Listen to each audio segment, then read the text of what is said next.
The Fair Use Channel. Recycled media for a healthy planet.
Jungles of New Guinea,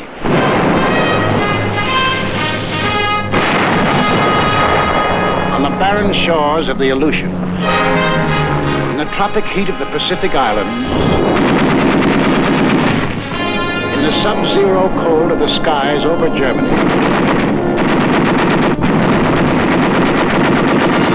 in Burma and Iceland, the Philippines and Iran, France,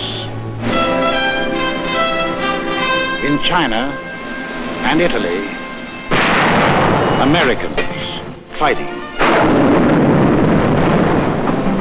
over an area extending 7/8 of the way around the world. Men from the green hills of New England, the sun-baked plains of the Middle West, the cotton fields of the South, the close-packed streets of Manhattan, Chicago, the teeming factories of Detroit, Los Angeles, the endless stretching distances of the Southwest, men from the hills and from the plains, from the villages and from the cities, bookkeepers, soda jerks, mechanics, college students, rich man, poor man, beggar man, thief, doctor, lawyer, merchant, chief, now veteran fighting men. Yet 2 years ago, many had never fired a gun or seen the ocean or been off the ground. Americans, fighting for their country while half a world away from it. Fighting for their country, and for more than their country. Fighting for an idea. The idea bigger than the country. Without the idea, the country might have remained only a wilderness. Without the country, the idea might have remained only a dream.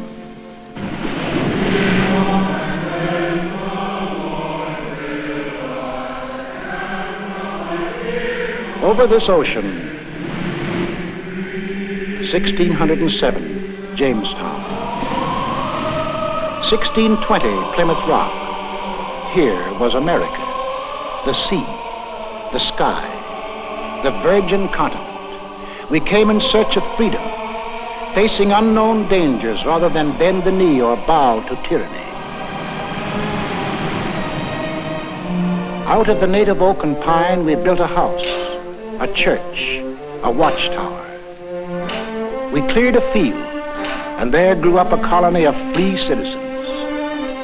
We carved new states out of the green wilderness: Virginia, Massachusetts, Rhode Island, Carolina. Then came the first test in the defense of that liberty. 1775, Lexington. Our leaders spoke our deepest needs. Colonists are by the law of nature free-born, as indeed all men are.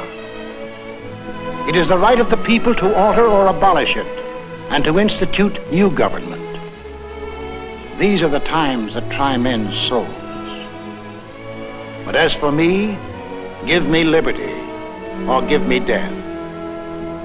In the midst of battle, it happened. The idea grew.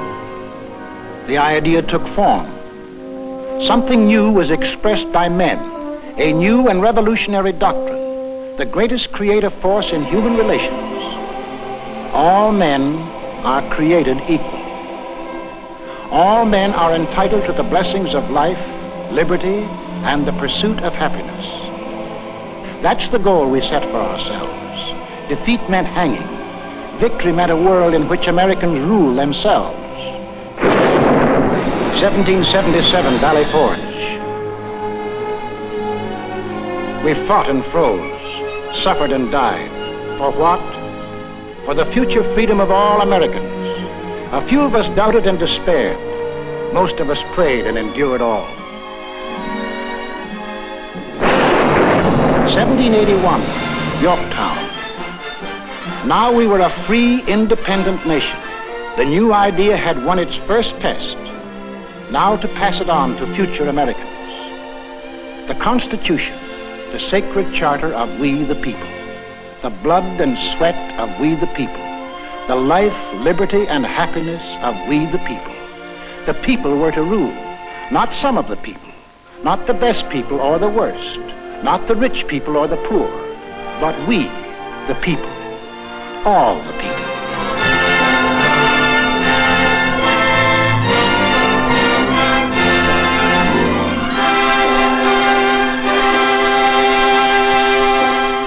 In this brotherhood, America was born, one nation, indivisible, with liberty and justice for all. We began as 13 states along the Atlantic seaboard.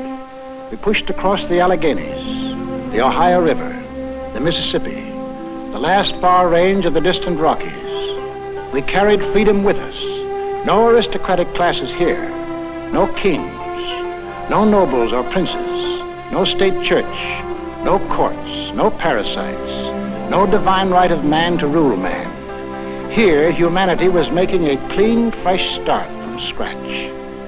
Behind us, we left new states, chips off the old blocks welded together by freedom.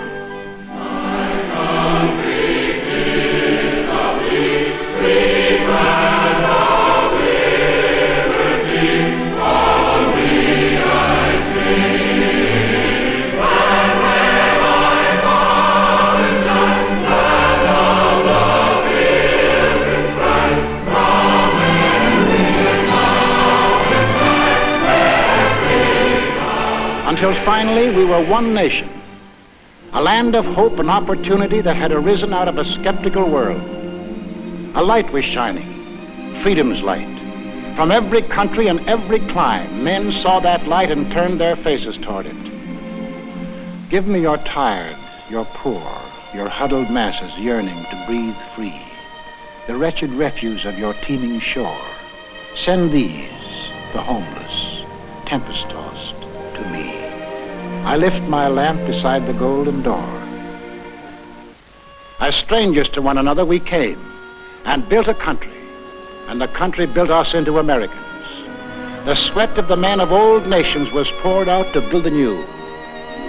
The sweat of our first settlers, the English, the Scotch, the Dutch, building the workshop of New England, of the Italian in the sulfur mines of Louisiana, of the Frenchman and the Swiss in the vineyards of California and New York State, of the Dane, the Norwegian, the Swede, seeding the good earth to make the Midwest bloom with grain, of the Pole and the Welshman, of the Negro harvesting cotton in the hot southern sun,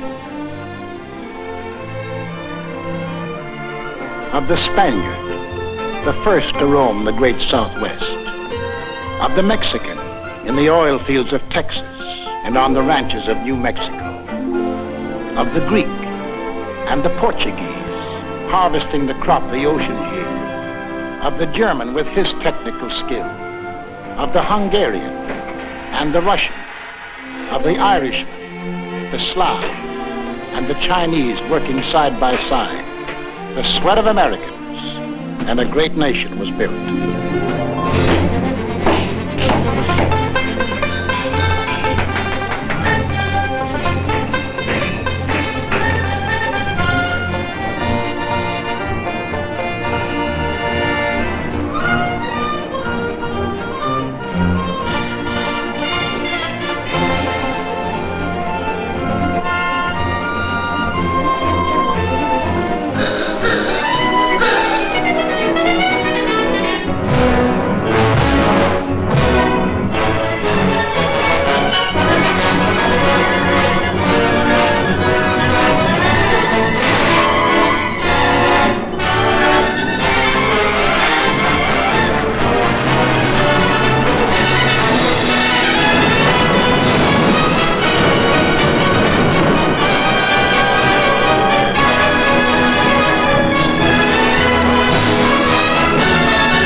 sweat of the men of all nations built America, and the blood.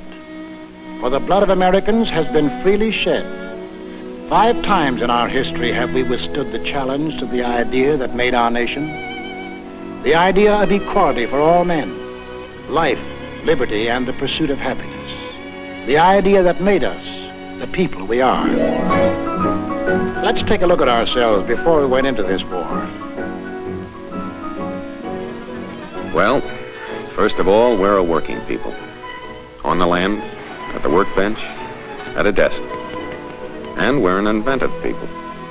The lightning rod, cotton gin, the telegraph, the blessed anesthesia of ether, the rotary printing press, the telephone, electric welding, the incandescent lamp, the submarine, the steam turbine, the motor-driven airplane, the X-ray tube, the gyroscope compass, the sewing machine, television. All these and countless more bear witness to our inventiveness.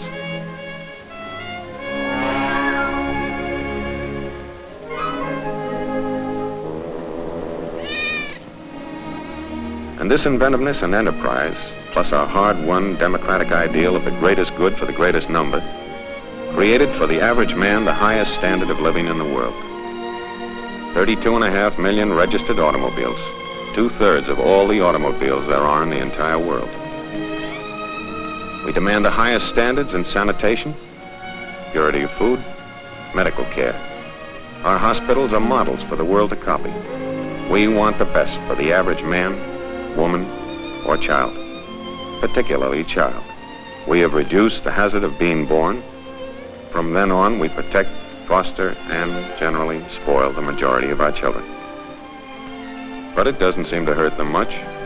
They go to school, all kinds of schools, to kindergartens, public schools, private schools, trade schools, high schools, to 25,000 high schools, and to college. In the last war, 20% of all the men in the armed forces had been to high school or college. In this war, 63%. We're a great 2 weeks vacation people. We hunt, and we fish. Up north, down south, back east, out west. When the season opens, we hunt and fish. And we're a sports-loving people.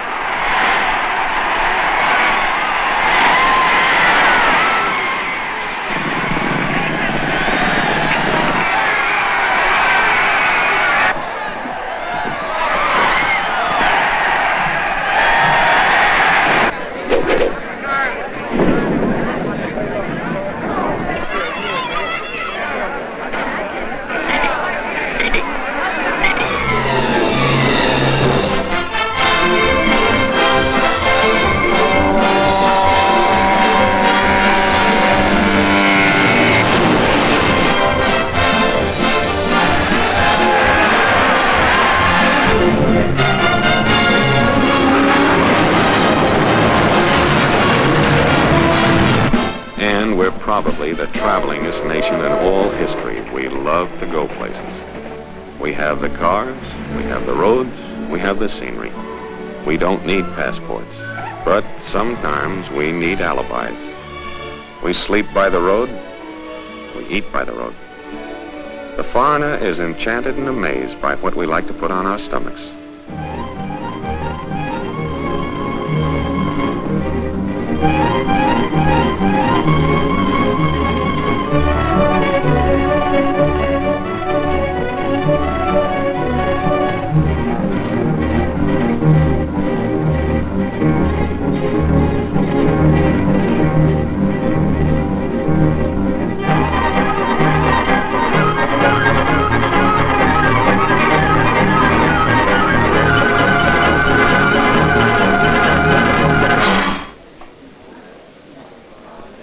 And we're a great joining people. We join clubs, fraternities, unions, federations.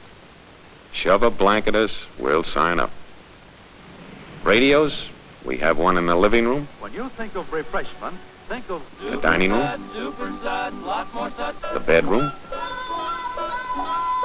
the bathroom, in our cars, And in case of acid indigestion, in our hands and up our sleeves. Does your cigarette taste different lately? Music, we couldn't be without it.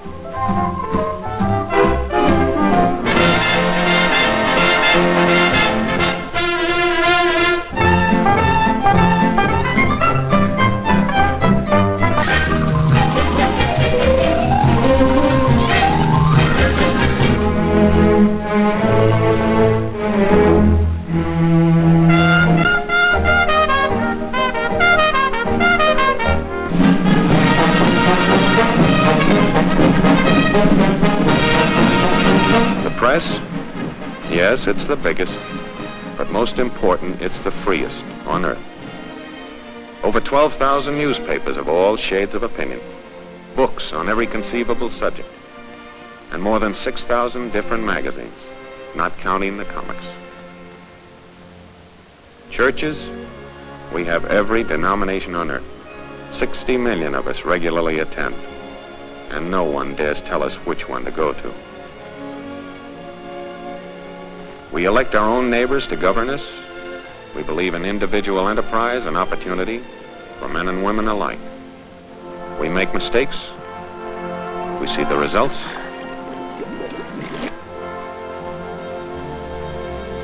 We correct the mistakes. We skyrocket into false prosperities and then plummet down into false, needless depressions. The Fair Use Channel. For your mind, body, and soul. But, in spite of everything, we never lose our faith in the future. We believe in the future. We build for the future. Yes, we build for the future. And the future always catches up with us. Before we're done building, we've developed something new and have to start rebuilding. That's roughly the kind of people we are. Boastful, easygoing, sentimental, but underneath passionately dedicated to the ideal our forefathers passed on to us, the liberty and dignity of man. We've made great material progress, but spiritually we're still in the frontier days. Yet deep down within us, there's a great yearning for peace and goodwill toward men. Somehow we feel that if men turn their minds toward the fields of peace as they have toward the fields of transportation, communication, or aviation, wars would soon be as old-fashioned as the horse and buggy days. We hate war. We know that in war it's the common man who does the pain, the suffering, the dying. We bend over backwards to avoid it. But let our freedoms be endangered, and we'll pay and suffer and fight to the last man. That is the America. That is the way of living for which we fight today. Why? Is that fight necessary? Did we want war?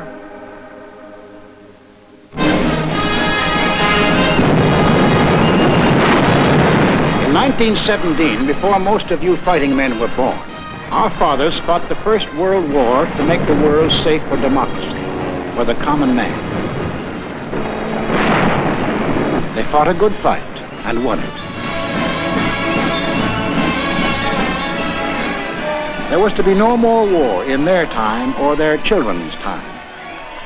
Faithful to our treaty obligations, we destroyed much of our naval tonnage. Our army went on a reducing diet until it became little more than a skeleton. For us, war was to be outlawed. For us, Europe was far away. And as for Asia, well, that was really out of this world, where everything looked like it was torn from the National Geographic. Yet, in this remote spot in Asia, in 1931, while most of you were playing ball in the sandlots, this war started. Without warning, Japan invaded Manchuria.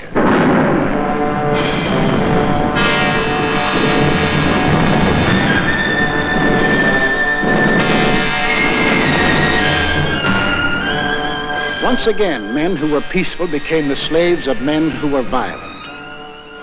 In Washington, D.C., our Secretary of State made a most vigorous protest. The American government does not intend to recognize any situation, treaty, or agreement which may be brought about by means of aggression. But we, the people, hadn't much time to think about Manchuria. We were wrestling with the worst depression in our history. Some of us were out of jobs. Some of us stood in bread lines. Some of us suffered homemade aggression. Some of us were choked with dust. Some of us had no place to go. 2 years later, in 1933, while most of you were graduating from high school, we read that a funny little man called Hitler had come into power in Germany.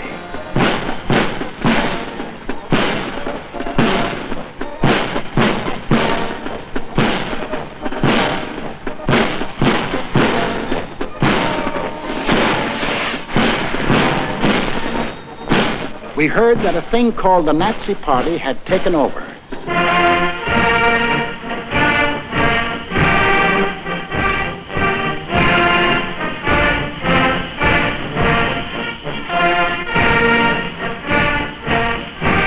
Today we rule Germany, tomorrow the world. What kind of talk was that? It must be only hot air.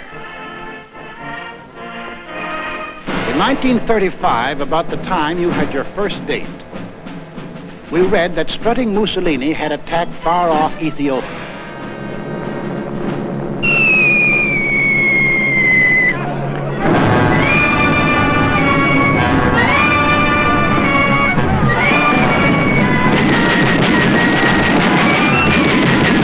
The disease seemed to be spreading, so Congress assembled to insulate us against the growing friction of war. We want no war. We'll have no war, save in defense of our own people or our own honor. Toward this end, our chosen representatives passed the Neutrality Act. No nation at war could buy manufactured arms or munitions from the United States.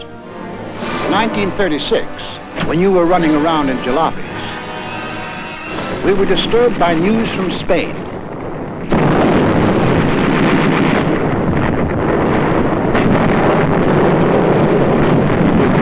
In our newsreels, we saw German and Italian air forces and armies fighting in Spain and wondered what they were doing there.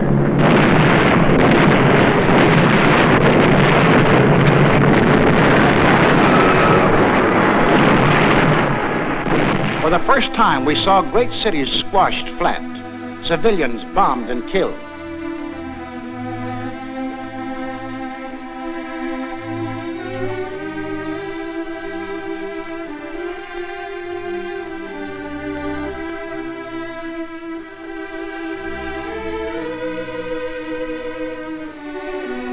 In November 1936, the American Institute of Public Opinion, known as the Gallup Poll, asked a representative cross-section of American people, if another war develops in Europe, should America take part again?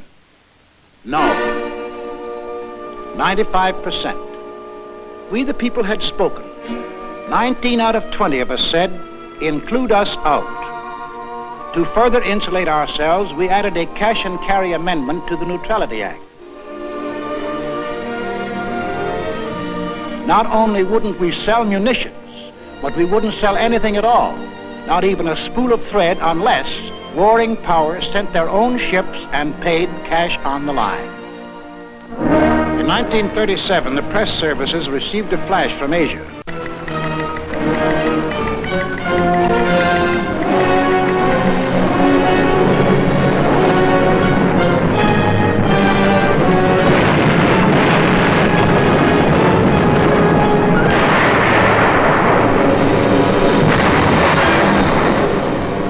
Yes, the Japs were turning Asia into a slaughterhouse.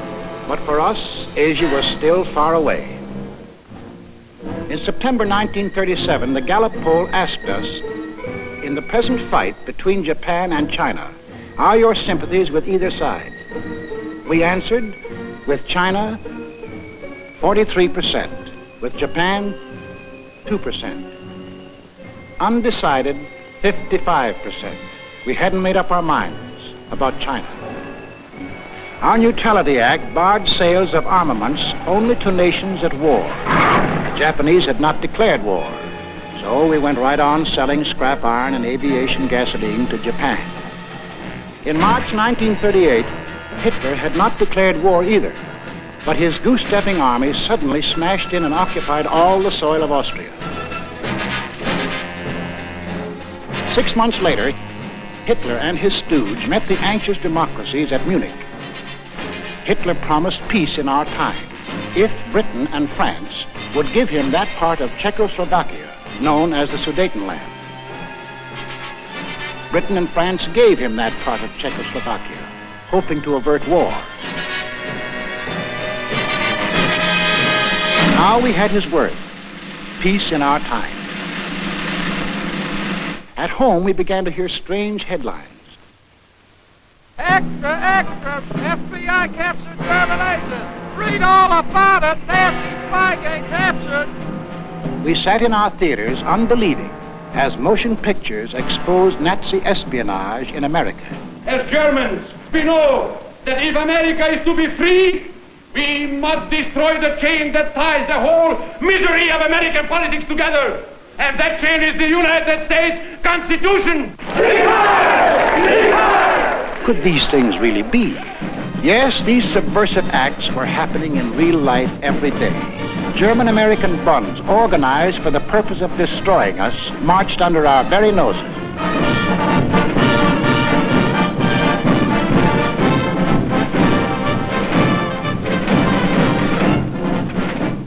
I pledge undivided allegiance to the flag of the United States of America and the republic for which it stands, one nation, indivisible, with liberty and justice for all. In our press, we read the news from abroad that Nazis were spending millions, arming Germany to the teeth.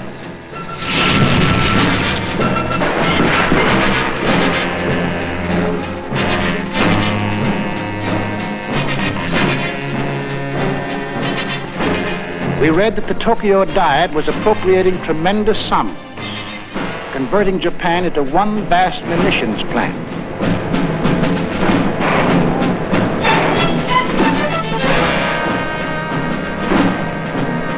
We watched these supposedly poor, have-not nations spend huge sums for armament, and we wondered why. Arrogantly, they told us why.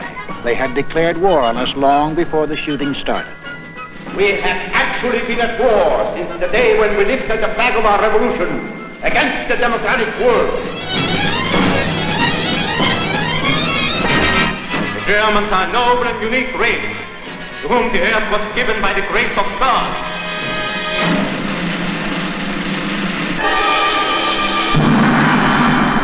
The world must come to look up to our emperor as the great ruler of all nations.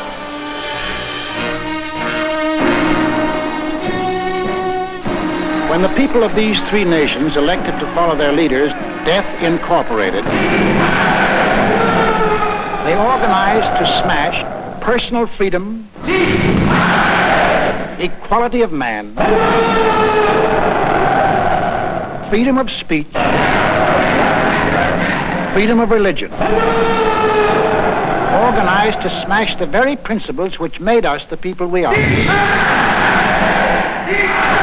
So in December 1938, when the Gallup poll asked us, should the United States increase the strength of its Army, Navy, and Air Force, we answered yes, 85%. It was time to look to our defense. Gentlemen, this is the Military Affairs Committee of the United States House of Representatives meeting for the purpose of considering national defense.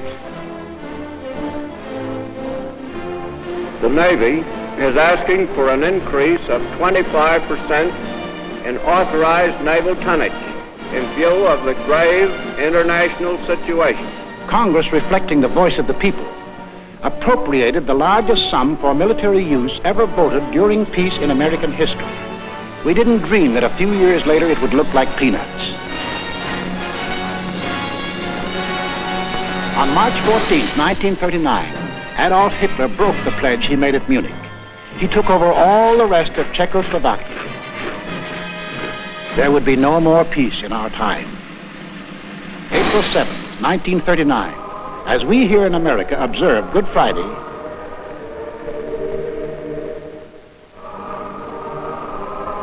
Mussolini invades Albania. Extra paper, Italy attacks Albania.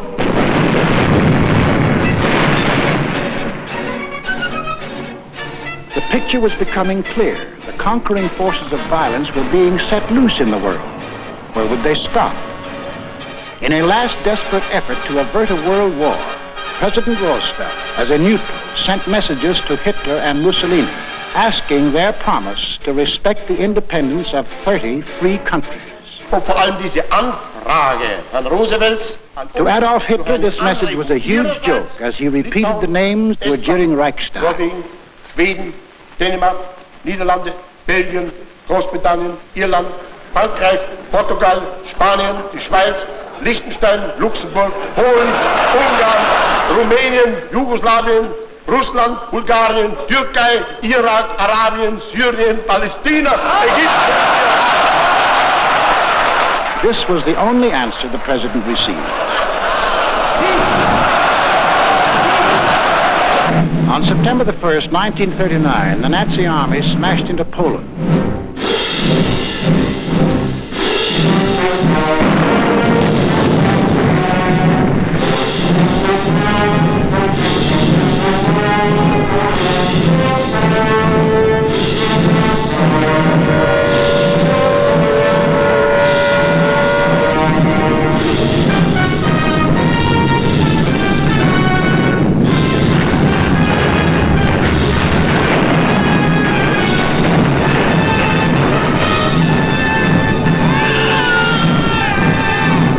England and France had a treaty with Poland. Would they act now? At home, we listened in suspense. Adolf Hitler's all-out attack on Poland makes the long-dreaded European war a certainty. Prime Minister Chamberlain of Great Britain gave the Nazi dictator a 0 hour for withdrawing his troops from Poland. That 0 hour ends now. At this time, we transfer you to London for an important announcement by the British Prime Minister. Up to the very last, it would have been quite possible to have arranged a peaceful and honorable settlement between Germany and Poland. But Hitler would not have it. But a situation in which no word given by Germany's ruler could be trusted, and no people or country could feel itself safe, had become intolerable. Now may God bless you all, and may he defend the right. For it is evil things that we shall be fighting against. And against them I am certain that the right will prevail. 6 hours after Great Britain declared war on Nazi Germany, the Republic of France followed. All France is in a maelstrom of activity. The Maginot Line has already opened fire on the Germans. The sparring is ended. World War II has begun.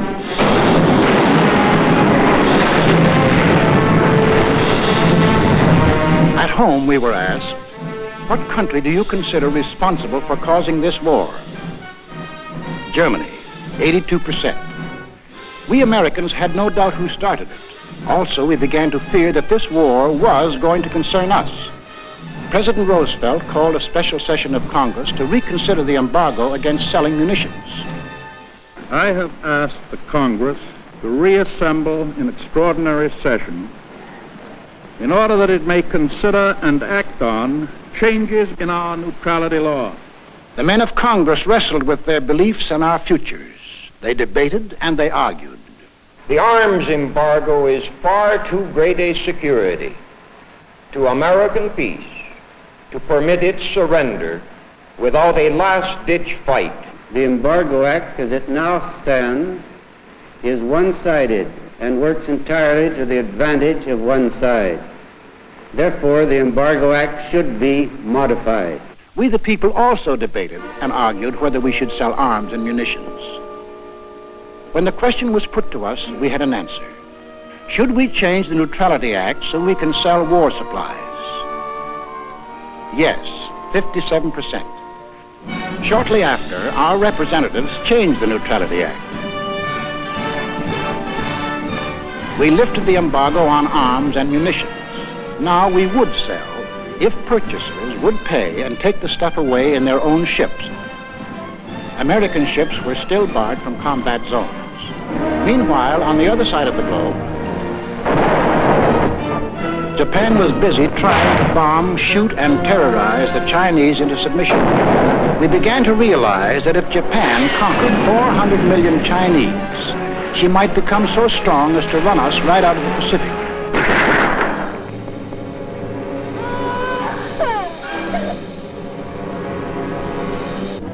You will remember that 2 years earlier, in September 1937, when we were asked, in the present fight between Japan and China, are your sympathies with either side? Only 43% were with China. Most of us were undecided. In June 1939, when we were asked the same question, 74% said we were with China. Recycle your perspective. The Fair Use Channel.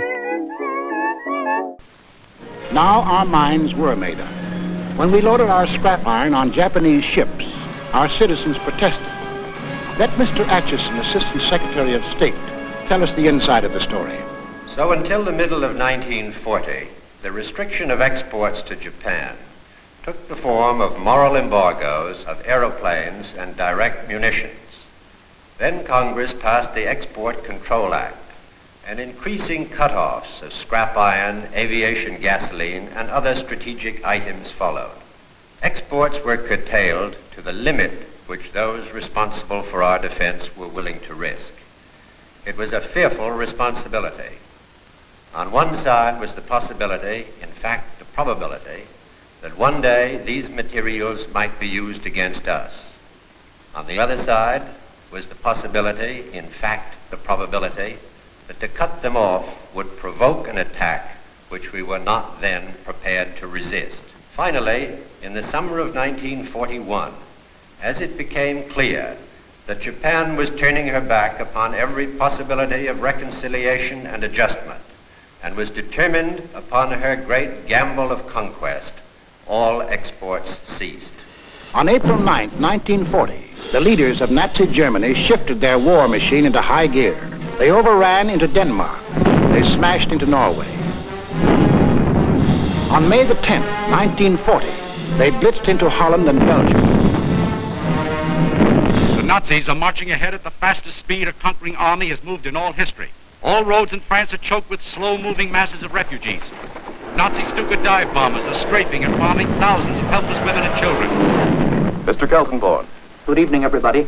Tonight, it seems clearly apparent that the first great phase of the war in the West has been won by Germany.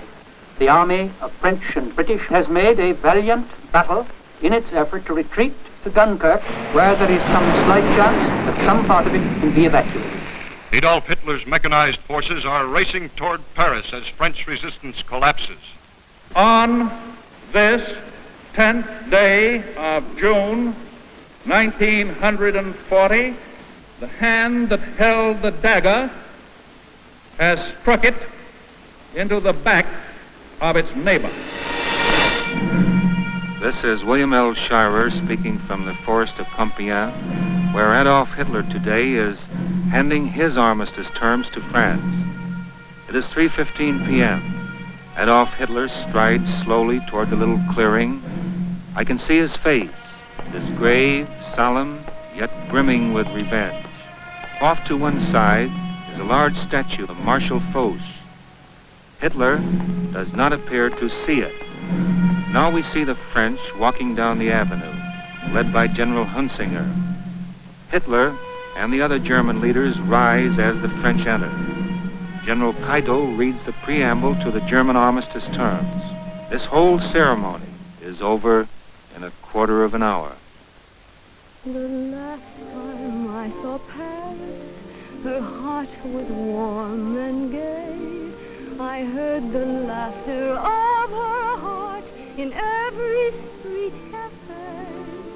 The last time I saw Paris, trees were dressed for spring, and lovers walked beneath those trees, and birds found songs to sing. I dodged the same old taxi cabs that I had dodged for years. The chorus of their squeaky horns was music to my ears. The last time I saw Paris, her heart was warm and gay. No matter how they changed her, I remember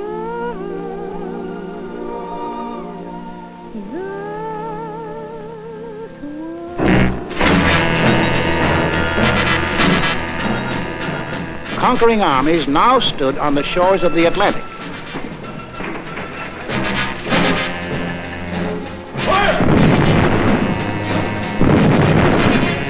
The danger was suddenly close. Countries conquered by the Nazis had possessions outside of Europe. Some of these possessions are in America. Would the Nazis demand the French naval units at Martinique? Would the Nazis move into the Dutch oil fields at Curacao? Would the Nazis seize the French naval base at Dakar for invasion of South America? Already in Brazil, there were over 1 million Germans who lived exactly as they did in Germany. 1,200 German schools with Nazi textbooks and Nazi teachers. Nazi newspapers. Hermann Goering glider clubs had been established. Also in Brazil, there were 260,000 Japanese taking orders from Japan. In Ecuador, within easy bombing range of the Panama Canal, German airlines had been established. German pilots were reserve officers of the Luftwaffe.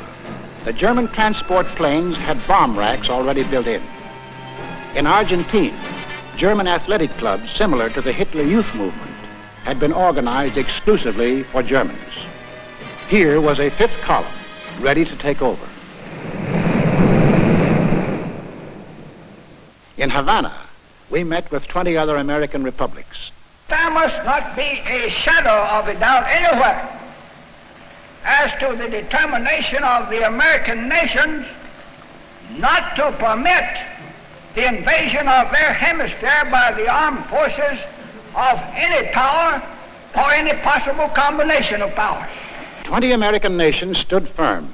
The Americas would not allow any European colony in this hemisphere to be transferred to a non-American power. We said, keep out. We meant it. We must increase production facilities for everything needed for the Army and Navy for national defense. I believe that this nation should plan at this time a program that will provide us with 50,000 military and naval planes. To protect our shores, we authorized construction of a two-ocean navy, the greatest the world has ever known. At least it would be the greatest navy when completed in 1944. But then, in 1940, it was only a paper navy. Our fighting forces at that time consisted of an army of 187,000 men, a navy of 120,000, and this dot was the Air Corps, 22,387 strong. All told, 330,000 men. We had makeshift supplies, makeshift equipment, stovepipes for cannon, bags of flour for bombs, and trucks were labeled tanks.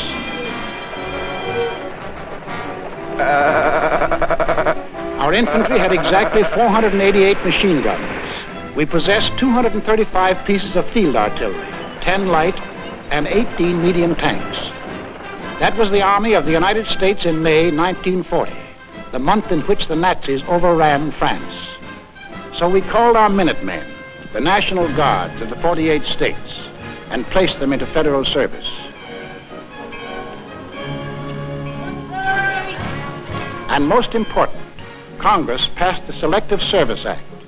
For the first time in our history, we began mobilizing an army while still at peace. The first number is serial number 158.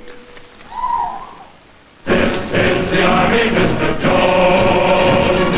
No private room for telephone.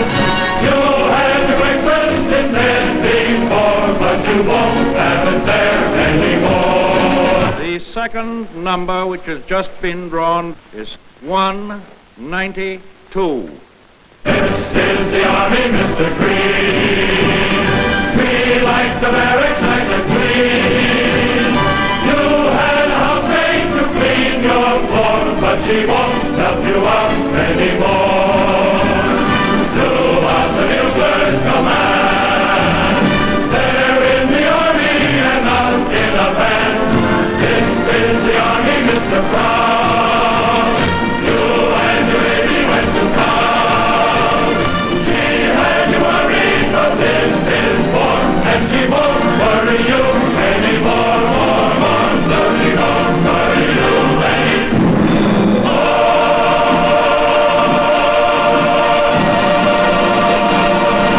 It wasn't too soon. Time was running out. The Nazis had begun their shattering blitz on Britain. Hello, America. This is Edward Murrow speaking from London. There were more German planes over the coast of Britain today than at any time since the war began. Anti-aircraft guns were in action along the southeast coast today.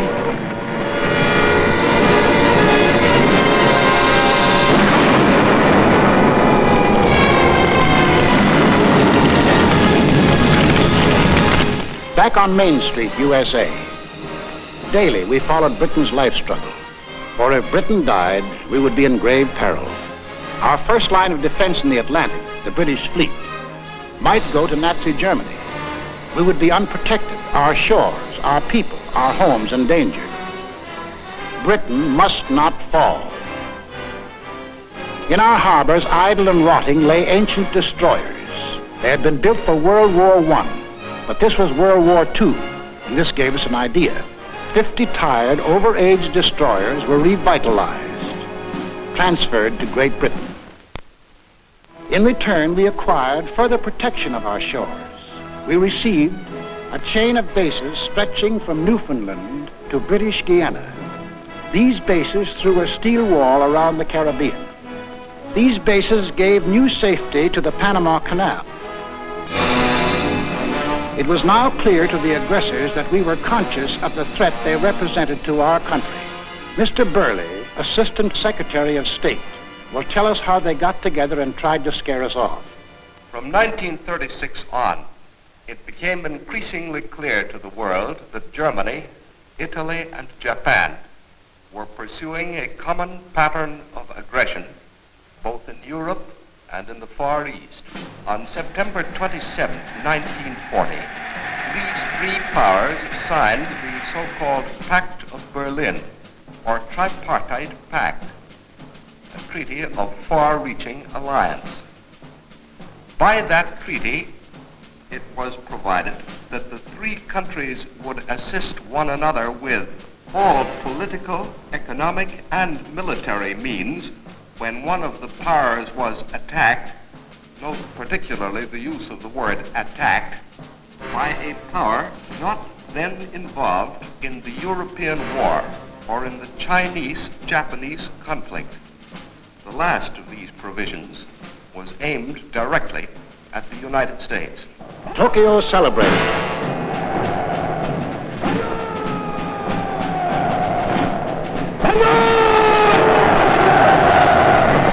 Rome cheered.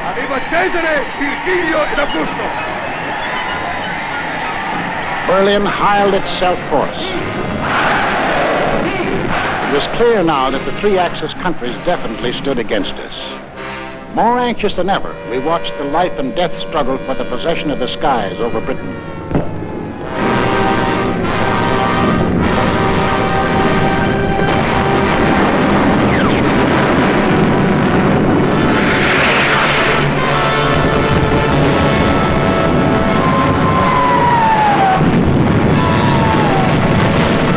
Despite the propaganda and confusion of recent months, it is now obvious that England is losing the war. England will not only survive, England will win.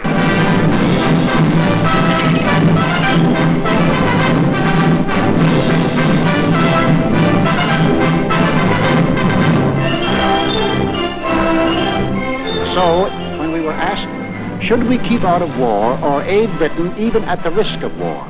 aid Britain even at the risk of war, 68%. Thus, the march of conquest of the self-termed master races changed our national attitude from 1936, when only 1 out of 20 Americans thought we would be involved in war, to 1941, when 14 out of 20 Americans were willing to risk war if war was necessary to ensure Axis defeat. We shall send in ever-increasing numbers ships, planes, tanks, guns. That is our purpose and our pledge. By an overwhelming majority, Congress passed Lend-Lease, Bill number 1776, another declaration of independence, independence from tyranny, 1941 style. On April 6, 1941, the Nazi juggernaut overran into Yugoslavia and Greece.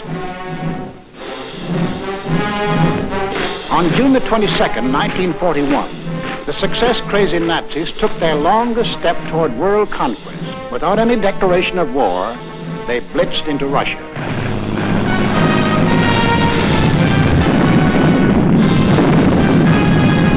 We were determined not to let down any nations defending themselves against unprovoked attack. So we extended Lend-Lease to these new victims. Now, the Lend-Lease products of our factories were being unloaded in the bombed ports of Great Britain, at the Red Sea ports for the British in Africa. Lend-Lease was being hauled over the Burma Road to China. Lend-Lease was piling up in Murmansk and Iran for Russia. Why did we supply war materials to the countries defending themselves against Axis aggression? Was it our natural sympathies for people unwilling to lose their freedom? Was it our ancient antagonism to conquerors imposing their rule on others by force? Yes, partly. But principally it was because the American people had become certain that they were on the list of free nations to be conquered. Two worlds are in conflict, two philosophies of life. One of these two worlds must break asunder. And we were the leading example of that free world that Hitler was committed to breaking asunder. What would have been our defensive position if the aggressors had succeeded in conquering Britain, Russia, and China? German conquest of Europe and Africa would bring all their raw materials, plus their entire industrial development, under one control. Of the 2 billion people in the world, the Nazis would rule roughly 1/4, the 500 million people of Europe and Africa, forced into slavery to labor for Germany. German conquest of Russia would add the vast raw materials and the production facilities of another of the world's industrial areas. And of the world's people, another 200 million would be added to the Nazi labor pile. Japanese conquest of the Orient would pour into their factory the almost unlimited resources of that area. And of the peoples of the earth, 1,000 million would come under their rule, slaves for their industrial machines.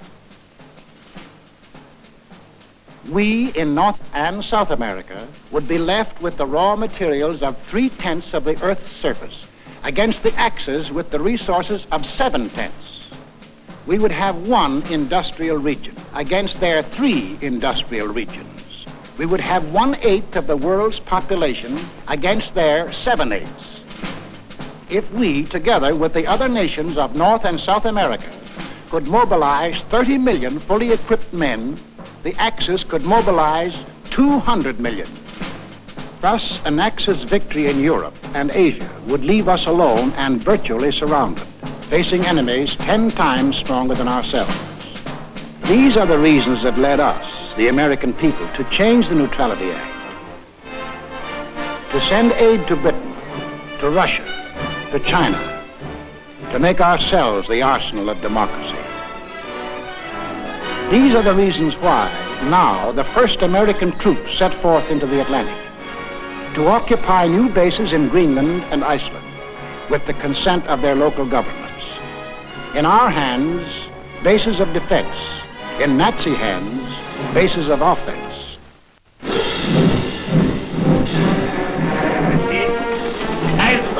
The Germans opened unrestricted submarine warfare.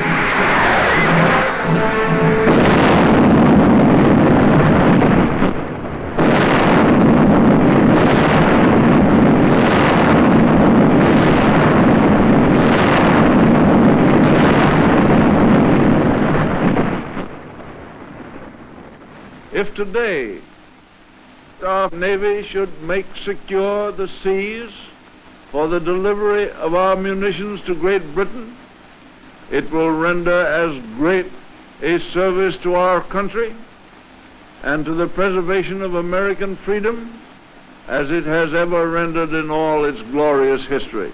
We want those cargoes protected. An aroused Congress repealed the entire Neutrality Act. We armed our merchants, and for the first time they steamed into combat zones to deliver Lend-Lease. While this was going on in the Atlantic, the Japs, by a so-called agreement with the puppet government of defeated France, moved in on Indochina.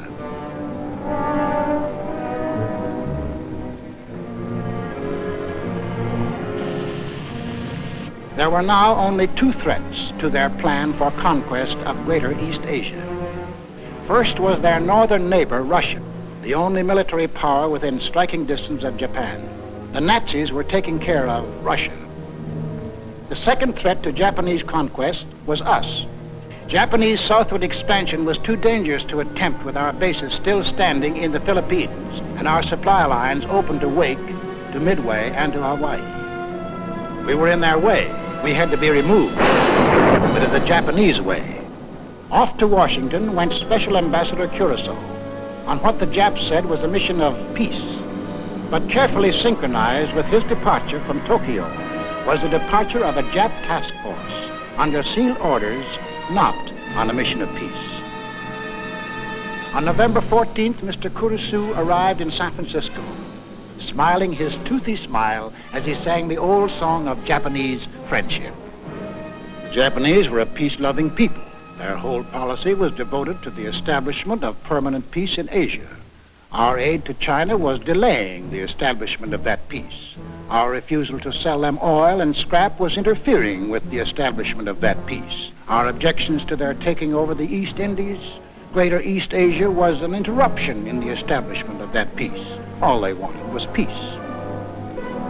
On November 17th, Mr. Kuroso and Japanese Ambassador Nomura were received by the President in the presence of the Secretary of State, Cordell Hull. It very quickly became clear that the Japanese had brought no new proposals and that the Japanese intended to continue their campaign to conquer China and all East Asia. However, on November 26th, our Secretary of State presented the Japanese with the basis for peaceful agreement between the two nations. The proposal was forwarded to Tokyo. The Japs had to stall for time, but only a short time. The task force was nearing its goal. Sunday, December 7th, 1941.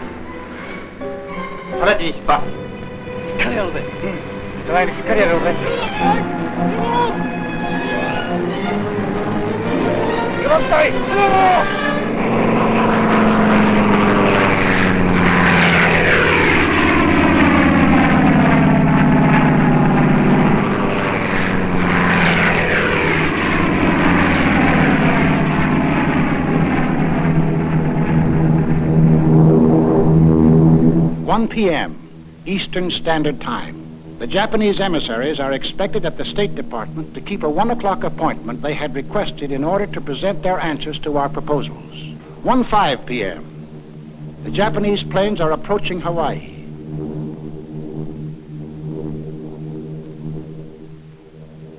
1:10 p.m.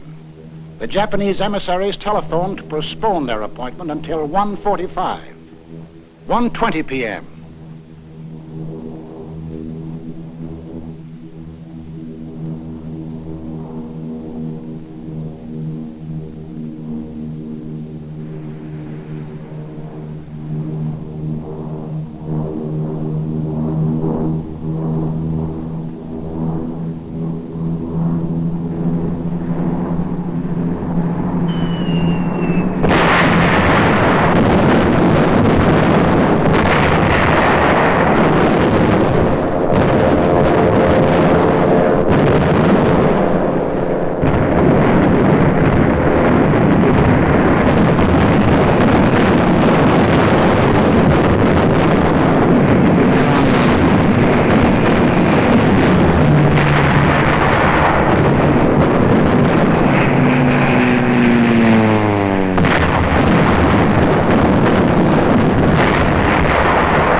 p.m.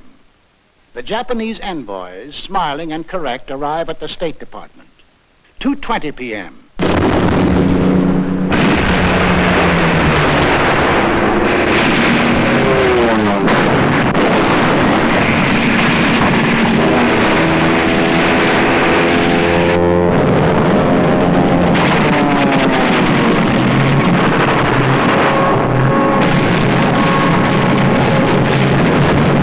Japanese planes had been sowing death and destruction for an hour on American outposts in the Pacific when the Japanese envoys presented a memorandum to Mr. Hull. Here is the memorandum presented to me. As you can see, it is quite a lengthy document.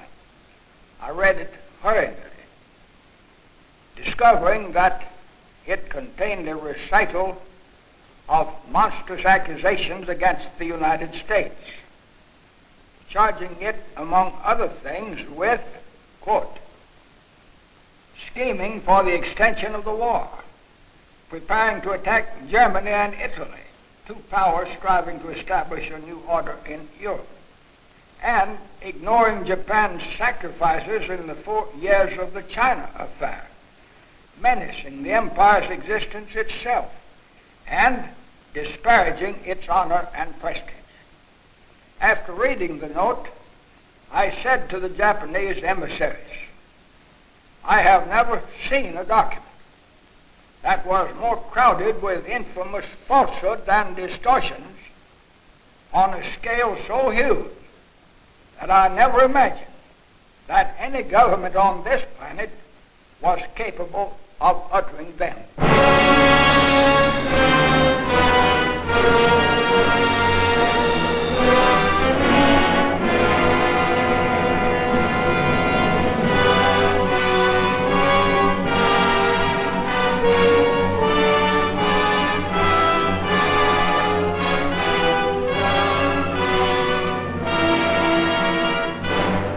I ask that the Congress declare that since the unprovoked and dastardly attack by Japan on Sunday, December 7, 1941, a state of war has existed between the United States and the Japanese Empire.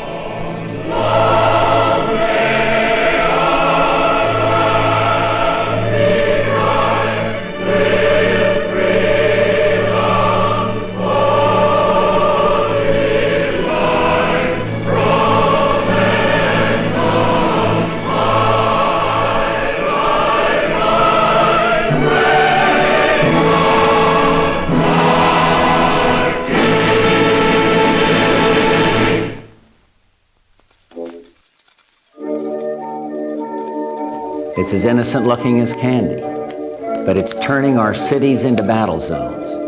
The Fair Use Channel. Recycled media for a healthy planet.